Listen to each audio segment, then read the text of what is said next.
Boss Baby 2 is a complete enigma of a film. I saw it 2 hours ago, and I am still struggling to figure out if I liked it, if I had secondhand embarrassment the entire time, or if I even enjoyed it. Obviously, if you take this movie at face value, you'll see that it is quite a bad movie, but I would say give it a watch.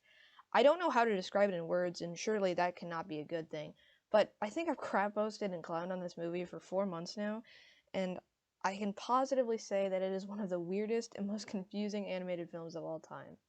Disclaimer, I am in no way a professional reviewer. This is to be taken as a joke, and I just wanted to talk about how weird of a film this movie truly is.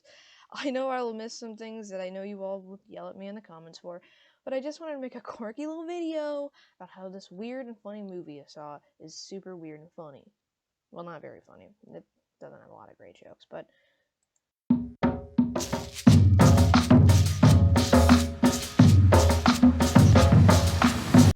so, the movie starts out with Tim as an adult and dad, and somehow it looks like no time has passed in the outside world. But without giving away too much information, what am I even saying? This is Boss Baby 2. No one cares. Tim is a dad, but his daughter is drifting away from him, and his other daughter works for Baby Corp, which is the same massive corporate entity that Alec Baldwin Baby was a part of. They have to team up and take down Jeff Goldblum from, I don't know, making babies rule the world, which is a sentence that just came out of my mouth. This movie's plot is kind of weirdly and honestly really shallow, but at the same time very confusing, and I don't know how to describe it, and that's the best I can do.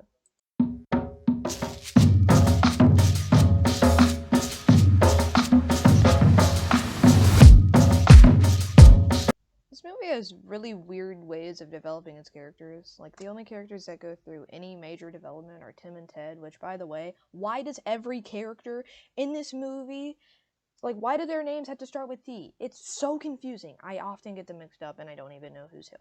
Anyway, Tim and Ted go through this arc of, like, not talking to each other and being distant, like your standard sequel duo, and then at the end of the movie, when they're in, like, the flooding timeout, I don't know, beach, Alec Baldwin Boss Baby has the weirdest delivery of the line, "But you made a family, and now everything is great, and now Tim is the motivation to go take down Armstrong, and I don't know, save his daughter, marriage, I don't know, it's never specified. I don't know, but to me, it seems really convenient at the time, and it still does to me, just to make up, like, oh, the characters are good now at the life or death situation, which I know is how most kids' movies do this, and I don't love it when they do it too. The resolution needs to happen after the climax, which I guess it does with the weird Christmas, like, snowball fight thing. I don't know.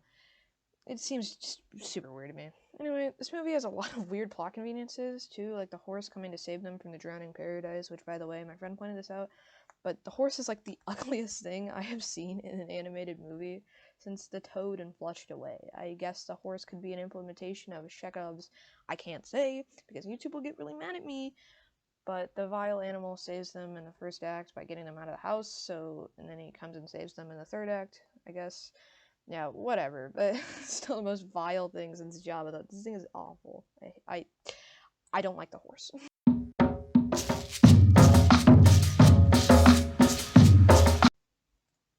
The music in this movie is nothing spectacular. Normally, when I'm watching a movie, I will, like, notice the score. My appreciation of the movie will be lowered or heightened by the score, but I did not notice a single piece worth mentioning in this movie. Oh my god. I watched Boss Baby 2, and I'm judging this out.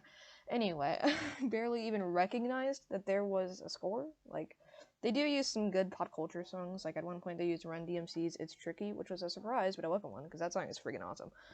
But, like, also, when any of the characters are singing, I found it to be, like, super annoying and really took me out of the experience of Boss Baby. Like, Tim's daughter's big recital is singing a song about how united we stand, like, which is fine, but I didn't need to hear a song about societal issues from Boss Baby 2. I was just super underwhelmed by Hans Zimmer in this one. Sorry. Like, it's nothing standout.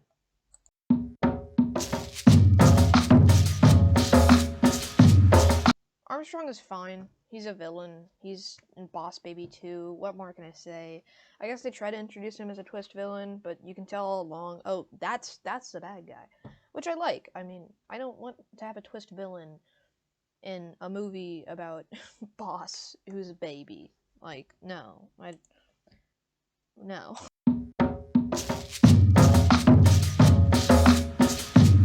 characters, not like character development, but just the characters. So, I mean, the characters in this lovingly crafted art house film are pretty weird too. Like, there's this redheaded kid named Nathan, and he's like picking on Tabitha, who's Tim's daughter. I neglected to mention that, but it really doesn't matter. There isn't really much of a resolution with this character. He's just on an IV drip at the Christmas pageant for some freaking reason. Also, Tina has very little character development, despite being in all of the promotional material. Alec Baldwin doesn't really do much in this movie. It's just mostly about Tim and his daughter's relationship and taking down Jeff Goldblum, which is fine. I honestly think that the Baby Corbin Armstrong stuff was the weakest part of the movie. But it just seems really weird how they advertise Tina and Alec Baldwin, and they don't really have much to do with the main story of Tabitha and Tim's relationship. I don't know. I'm critiquing Boss Baby too.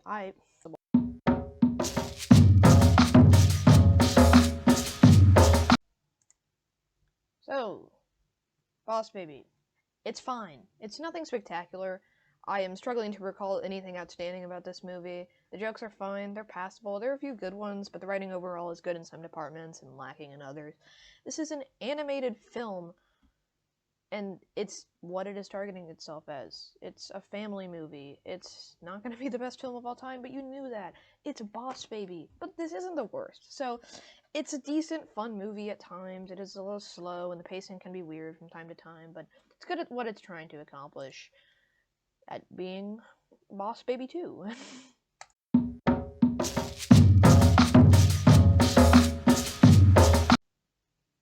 So that was my unwanted 2 cents on Boss Baby 2 Family Business. It wasn't great, but it wasn't an awful movie, and it wasn't as awful as I thought it would be. So that's good. I went into this movie thinking I'd only get really cynical enjoyment out of it, but it surprised me a couple of times, which is fun. But let's be honest, it's Boss Baby 2. It is going to be as in-depth. It's not going to be as in-depth or introspective as Parasite. It's not wanting to win an award. It wants to be a fun distraction for moms to take their kids to, so they stop complaining about Fortnite. I don't know. Anyway, I hope you enjoyed my weird ramblings. Also, if you are going to go out and see this movie, I definitely suggest going out to see it with friends. It's definitely a lot more fun with other people who, like, will make jokes about it with you. It's a lot more fun when you do that. So, that was my ramblings. I hope you enjoyed them. If you do, consider subscribing. I don't know what I want to do. It's with this YouTube channel, so I guess it's a journey. I don't know. I don't know how people end videos. So yeah.